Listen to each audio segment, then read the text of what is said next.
Alex, finally IBC again and Edius 11 is there. How have the reactions from the customers, from the Edius user base, how has it been? Yeah, it's been great. It's great to be back to the show and finally to be able to show a new version of Edius right here. And yeah, we've been getting very good feedback from the customers, mostly positive, a lot of new requests. So hopefully we can continue to do more, but I'm hoping that, yeah, this will be a good launch. Right. I mean, there's a big number of new features included, and we have a kind of a focus on AI technology. So we are using those easy to do things like getting rid of noise in audio recordings, or we have support for easy color correction. That's very useful, and it's going into a direction where we can say this is a big list of new features. You have it set. Of course, customers always want more features, and there is this integrated possibility to get more because of Edius 11. How does it work?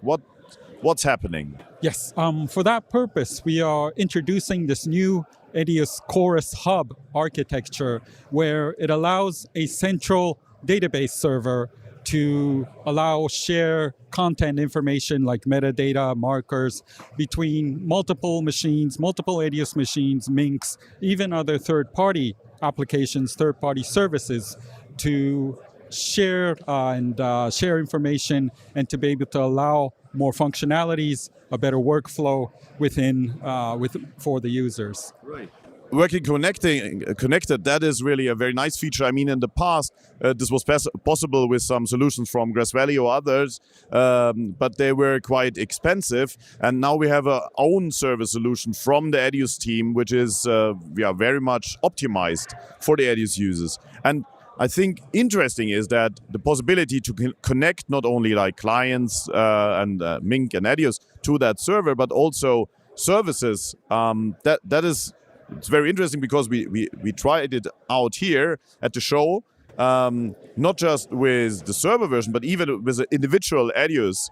On your Edius, you have automatically Mink and Edius installed, and they are sharing information, so they have already a database. Now, this database can be connected to services, and we tried it out here, and within just a day, we could search for like black frames by using some code, or we could automatically have a description of a scene, so some kind of auto tagging.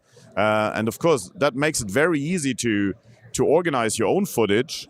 And if you're working together, I mean, that's a game changer, because your server will get all this additional information from those services.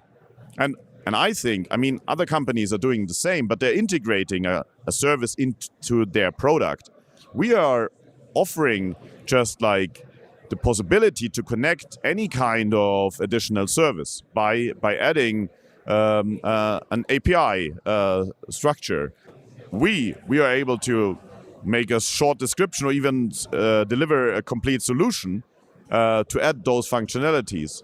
And for those who are like system integrators, they can just for any kind of customer, they can build individual solutions with just a kind of standard code, right?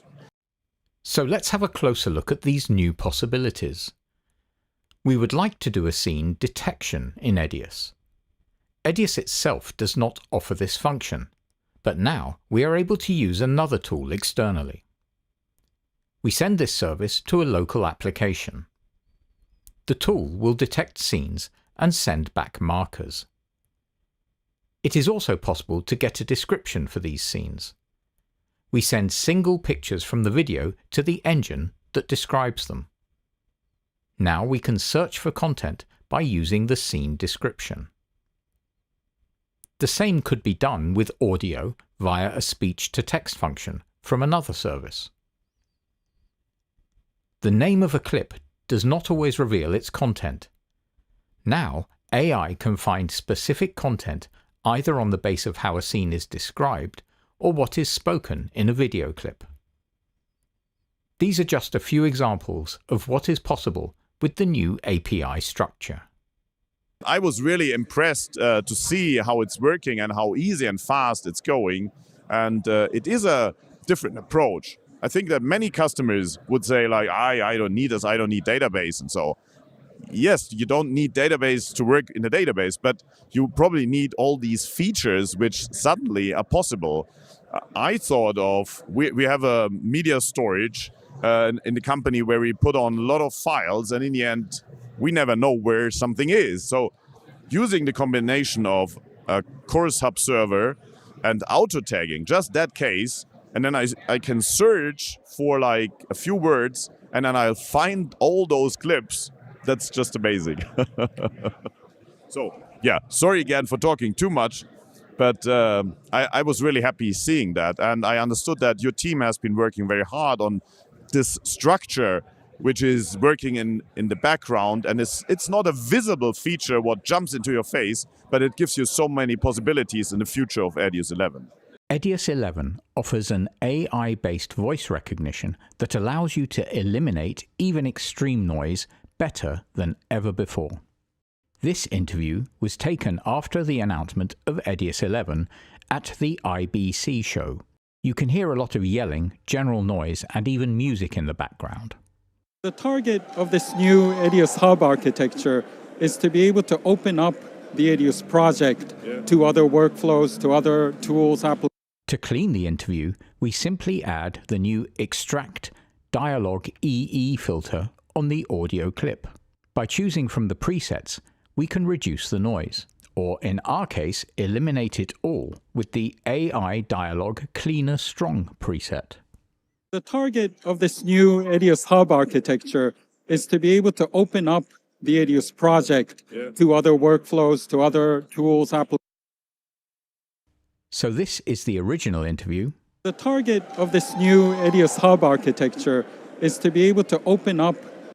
And this is the AI-based correction. The target of this new Edius Hub architecture is to be able to open up. Although the correction is done by a complex AI engine, the correction is instant and does not require rendering or special GPUs. Thank you for watching. What AI tool would you like to use in Edius in the future? Please send us your suggestions in the comment section below. Thank you.